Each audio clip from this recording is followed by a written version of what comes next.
In an experiment. We don't know yet. Why is light so far? Like, it sounds so simple. They had no idea. But now the data speaks. I find this not only refreshing, but at some level astounding. Nature. Welcome back to the Nature Podcast.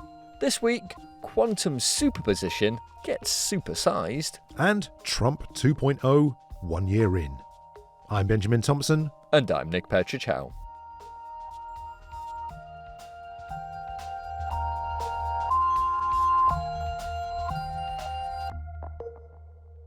First up on the show, quantum physics gets big. And by big, I mean about the size of a protein. To explain, we first need to revisit that famous thought experiment of Schrödinger's cat. In 1935, Austrian physicist Erwin Schrödinger highlighted the absurdity of some interpretations of quantum physics.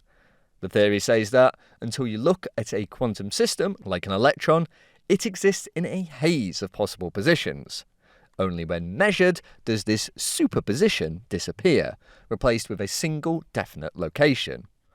Weird, but kind of fine for an electron, but what about something bigger, like a cat? The thought experiment involved a setup where the outcome of a quantum process, such as radioactive decay, decides the fate of a cat. If the system stays isolated, the decay is in a superposition of both having happened and not happened, so the cat is both dead and alive. Now, clearly we don't see a lot of zombie cats, but physicists still want to know whether there is an inherent limit to how big you can make things quantum, as what happens when you reach the boundary between the small quantum world and the large classical world we inhabit is a bit of a mystery, with some physicists even speculating that we'll need new physics to explain it. And now a team report that they've managed to get something about the size of a protein into a superposition, which is pretty big for quantum phenomena. In this case, this nanoscale object acted both like a wave and a particle. Reporter Lizzie Gibney spoke to Sebastian Pedalino at the University of Vienna, one of the team behind this supersized superposition. She started by asking what they were trying to understand with this experiment. I think at the most fundamental level, the motivation for our experiments is, does quantum physics that explains the physics of light and atoms also hold for larger and more complex objects? Or does something new make the world look classical as things get bigger? And people often think that quantum mechanics is only associated to tiny things like electrons or atoms. But the theory, as it's stated right now, never states it stops working above a certain mass or a certain size. So it's just natural to ask, where does the everyday classical world come from? And of course, one can say quantum mechanics seems to be universal, but in the end, it's a question that has to be settled experimentally. And tell me about this paradox then of Schrödinger's cat and how this experiment is kind of a version of that. In our experiment, we use metal sodium clusters, sodium nanoparticles, which are kind of our metal cats. And we prepare this Schrödinger cat state as a center of mass superposition, which means that the center of mass of these 5 to 8 nanometer nanoparticles is separated by about 100 nanometer, and it is at both here and there at the same time. So instead of being alive and dead like the cat, the metal cluster is in effectively two places at once, in a way. Well, it's not the metal cluster that is actually here and there, it's the wave function, and it's in a state of here plus there, and it cannot be described by here or there like we would do in classical physics, where we have like a tiny billiard ball throwing through one of the paths, but we rather have to see it as a wave, and it's in a state where it's here plus there, and only when we measure, we can say that it's either here or there. So it's something that is quite big and chunky and metal, and yet it's still describable as a quantum state. It's a wave rather than being the kind of classical particle vision of the world. Exactly. Our sodium nanoparticle is something where someone would intuitively think it should behave classical, like a small ball that flies through the interferometer and just has a single trajectory. And its mass is already comparable to large proteins and to even small viroids. So we are already at a scale where biological objects have a similar mass range. And the superposition in space is about 20 times the diameter. So it's far more spread out than the actual diameter, which makes this Schrödinger cat type of state. And so tell me a bit more about the experiment and how you get these metal clusters to act like a wave and to prove that that's what's happened. So we usually start by generating a beam of the sodium clusters in an ultra-high vacuum chamber, because we need to isolate the nanoparticles from any environmental interaction, because this would immediately destroy the so-called quantumness. And we take these nanoparticles and we send them through the matter wave interferometer, which consists of 3 lasers that form gratings. And we send the sodium nanoparticles through this interferometer. And as the particles fly through the interferometer and we see interference in the end, this means that the particle did not follow single trajectories, but it rather went through many possibilities that it could go through these gratings, because it was acting like a wave. So the fact that you see an interference pattern at the end means that each cluster must have not just been like a billiard ball passing through one gap in the grating, it must have gone through several, and then like a wave, the peaks and troughs interfere with each other and you get this pattern. Exactly. That's amazing. And physicists have been making bigger and bigger things in quantum superpositions for years now. And it's taken about a decade to go from, a few hundred atoms to what in this experiment is something like 7,000, I think. And what did it look like when you finally got this quantum picture of the clusters? So what we're looking at is the signal, and we expect a modulation that looks like a sinusoidal, like interference fringes. And before we had those interference fringes, it was basically just flat lines. And yes, I was basically looking at flat lines for about 2 years.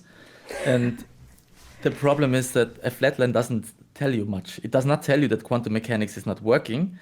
It can also tell you that your alignment is off, your laser power is not correct, you have too many vibrations, your vacuum is not good enough. So a flat line is not conclusive by itself. So yes, once you have interference fringes or any kind of fringes, then you really know that you have them, because it's so much different than just a flat line. And so in this experiment, as you've mentioned, we've got these quite big clusters, and the superposition is really quite far apart compared to the size of each cluster. The position of the superposition is, they're quite distant. How does this compare to other previous attempts to, make versions of Schrödinger's cat? Is it the biggest or the fattest cat we've seen yet? So there are many different ways that an experiment can be bigger as a Schrödinger cat. So this could first of all mean higher mass, larger separation, or longer coherence time. And usually to compare across these very different platforms, we use this value of the macroscopicity, which is a single metric that combines all these scales, like the coherence time, mass, and separation. And by that measure, our result advances by about an order of magnitude. So we have a macroscopicity of 15.5 on a logarithmic scale. And there's also other experiments that are pursuing similar goals by achieving a large Schrödinger cat. And some of them have magnitude of orders higher masses, for example, up to 16 microgram, or even large separations on half a meter scale. But in both experiments, they have, for example, trade-offs that the separation is only very, very tiny, or that the mass, in case of the half meter separation, is very, very small because it's only a single atom. And in matter wave interferometry, we have the advantage that we kind of combine all 3 of them within one interferometer. So it's not necessarily the highest mass, but it's the highest on this macroscopicity scale. It's the most macroscopic in a way. It's the most macroscopic so far, yes. And where would you like to go from here? Yeah, so first I think it would be nice to have matter wave interference of genuinely large biological objects, because that would move the entire quantum interference into a new regime that feels qualitatively different than metal nanoparticles. And second, I would also like to see the interferometer turn into a very useful tool, because we see this very, very sensitive interference fringes, and we can use those to learn something about the molecules or the biological objects that would fly through our interferometer. When we record these interference fringes, we're usually very, very sensitive to any external forces. But if you can control all the parameters, you can actually apply control forces like electric fields or magnetic fields, and then shift the interference fringes on a nanometer scale. And this gives us access to the molecular properties. So it would be a kind of exquisitely sensitive detector of lots of other different properties, not just how quantum it is. And is that something that could be done soon, like putting a virus or a protein or something into this same system, into the interferometer? In terms of the mass, we're already in the scale of large proteins and small viroids. But the problem is here not the mass, but really a technical challenge, because when it comes to biological objects, They tend to be more complex, more fragile than metal clusters, for example, and they can fragment, denature, or just chemically change. And this is why it's practically so much harder to detect them efficiently. But we're working on it on a different experiment, and I think that it's not so far out of reach anymore. So maybe not Schrödinger's cat, but Schrödinger's amoeba or something like that. Yes, exactly. So you're going to keep doing these experiments and I guess keep trying to make bigger things quantum? Like at what point might we get a real cat that's Schrödinger's cat? Yeah, if we boldly extrapolate our achievements of the past years into the future, we could end up with a kind of playful claim that we might see interference of an actual cat around the year 2200. But of course, we do not have anything like a technology that would make a real cat interferometer possible. So this is not really a serious prediction. But it's nice, it shows that we're on a good trajectory. Things are getting bigger. Yes, and I also like the story because it makes this point. When I talked to my senior postdoc, he told me that about 15 years ago, when he graduated, that he thought that interference of these massive sodium particles would technically not be possible. And now we're doing it. So I have taught to be cautious with saying this will never work, because who knows what will become possible in decades or even centuries. That was Sebastian Pedalino from the University of Vienna talking with reporter Lizzie Gibney. For more on that story, check out the show notes for some links. Coming up, we take a look back at what the first year of Donald Trump's second presidency meant for US science, and look at what might be in store for the next 12 months. Right now, though, it's the research highlights with Dan Fox. The first unambiguous records of written numbers emerged around 3400 BC in what is now Iraq. But a new analysis suggests the people of this region were engaged in mathematical thinking much earlier, in their pottery. Researchers examined more than 5,000 fragments of painted pottery made by people who inhabited northern Mesopotamia between around 6,300 and 5,500 BC. Around 15% of the fragments featured plant motifs, with many including images of flowers with 4, 8, 16, 32 or 64 petals.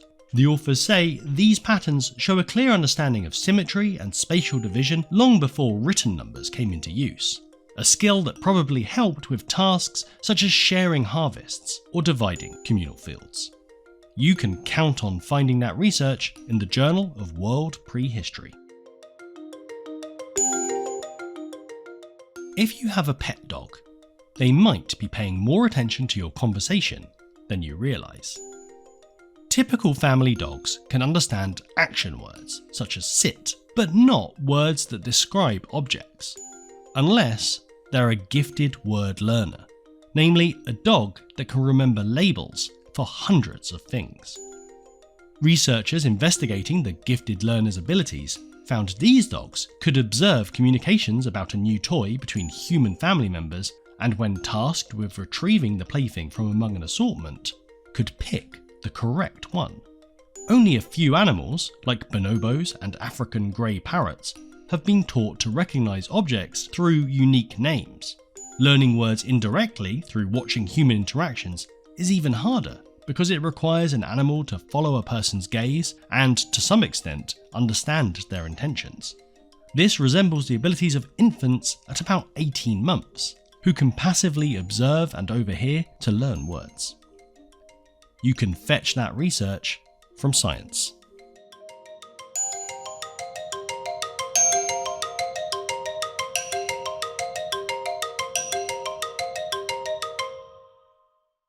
This week marks a year since Donald Trump's second presidential inauguration, and it was a tumultuous year for science, I think it's fair to say.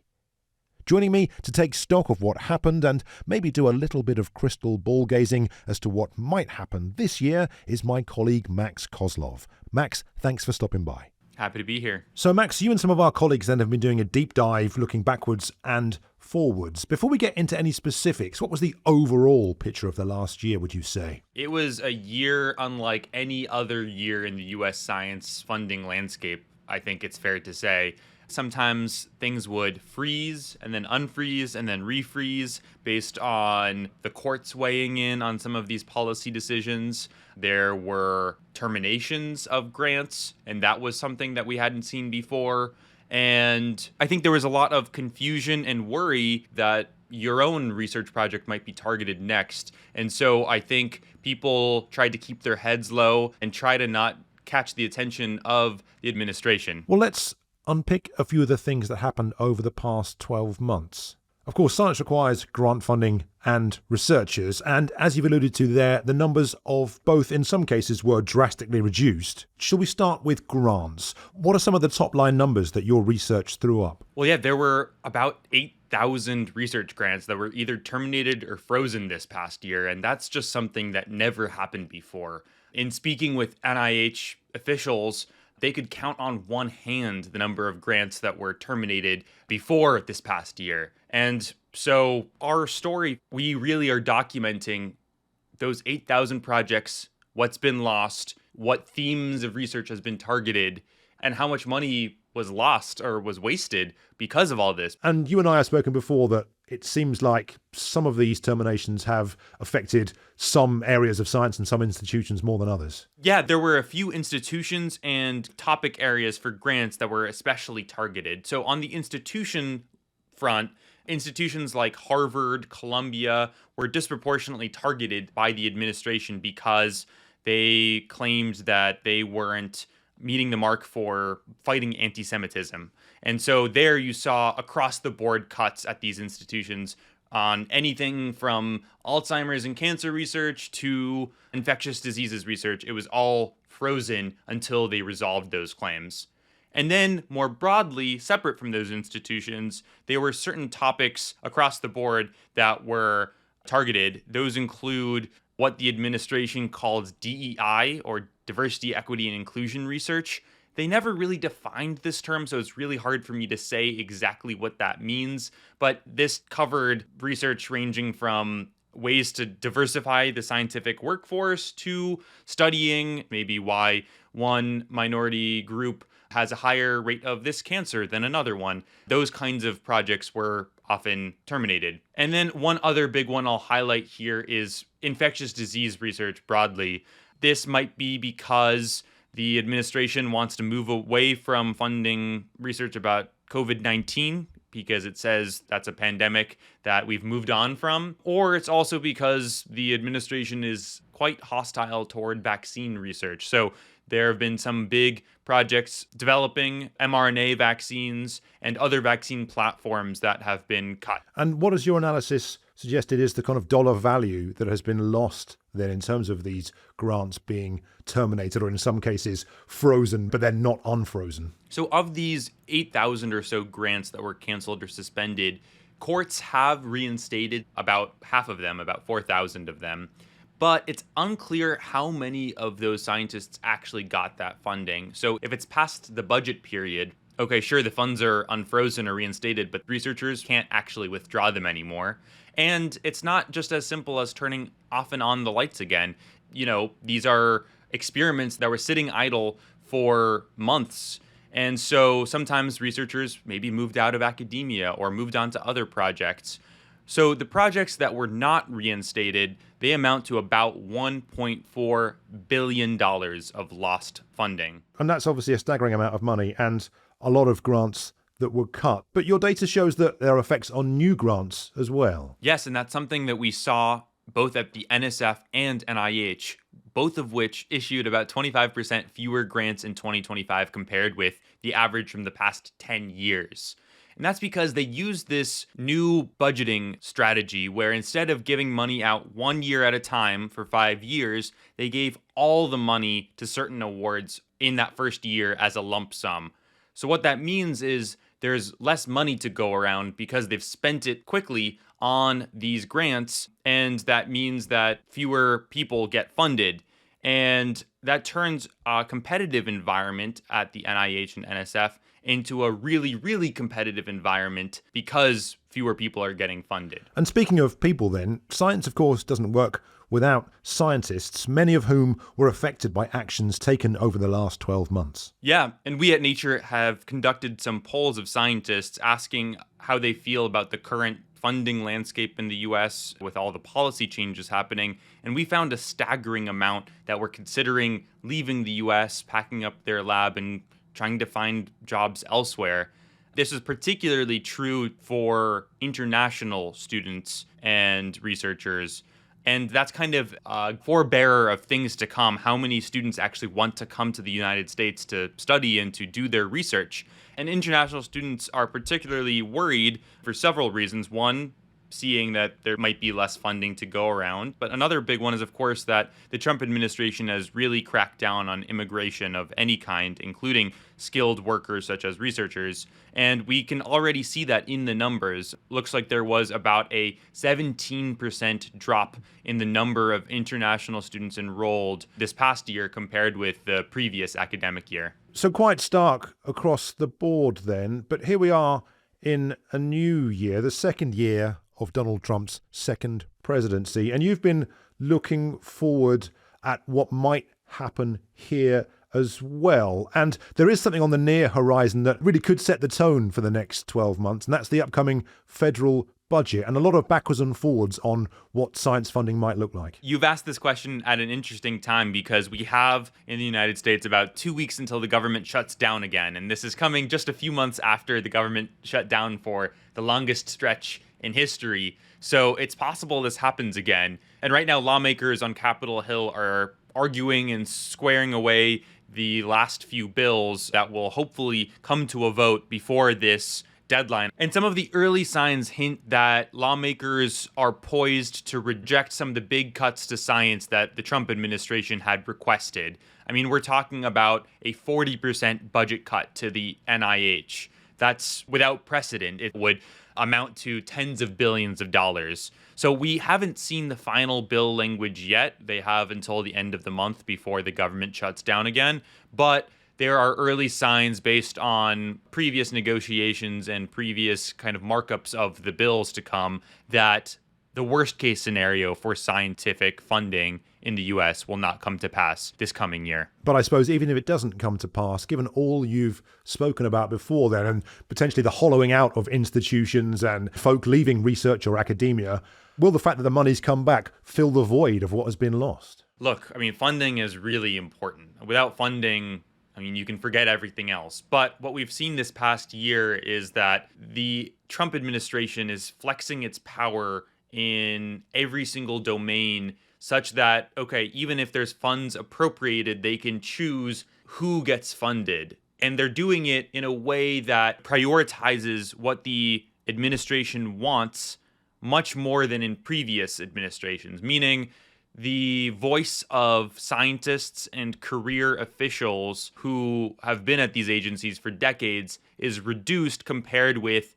some of the political appointees saying, yes, we want this grant, no, we don't want that grant. So the politicization of science has been kind of cranked up to a maximum this past year. And what else, Max, do you think we should keep our eyes on in the next 12 months? It's something you've been investigating with the rest of the team here. So I mentioned that political appointees will have unprecedented power this coming year compared with any other year in the past. And there's a few ways that this is going to play out. One is a bunch of the institutes within NIH, the director positions are empty because the old directors either retired or were kind of pushed out because they weren't renewed. And so right now there's this ongoing search for new institute directors. And people are already a little worried because this process has happened much faster than previously, that perhaps they're not going to be filled by people who have the relevant scientific background. And these jobs are important because no grant can be issued until the institute director. So I'll be looking to see who fills those positions. Another bigger picture trend is they're kind of moving away from only considering peer review scores on grant applications. They're kind of de-emphasizing those, and they want to consider other things like the agency's priorities, which by extension are the administration's priorities, and other factors like the applicant's geographic location. So these other factors that kind of diminish scientific merit and open the door to more politicization is kind of the big picture trend I'll be watching out for this year. And you speak to a lot of researchers, Max. Have they given a sense of how they're feeling about this new year? I think some of the dust has settled, not because I think people are all of a sudden encouraged by what they're seeing. I think people are very worried about the increasing role of political appointees in grant making. But I think compared with those first 2 months of the Trump administration from like January through May were particularly tumultuous. I mean, there was just change after change after change after change. And things are still certainly happening. I mean, we just saw an effort to try to cancel a bunch of mental health and substance abuse grants last week. And then they reversed that the day after. So like this kind of confusion is still happening, but I think people are maybe more ready for it.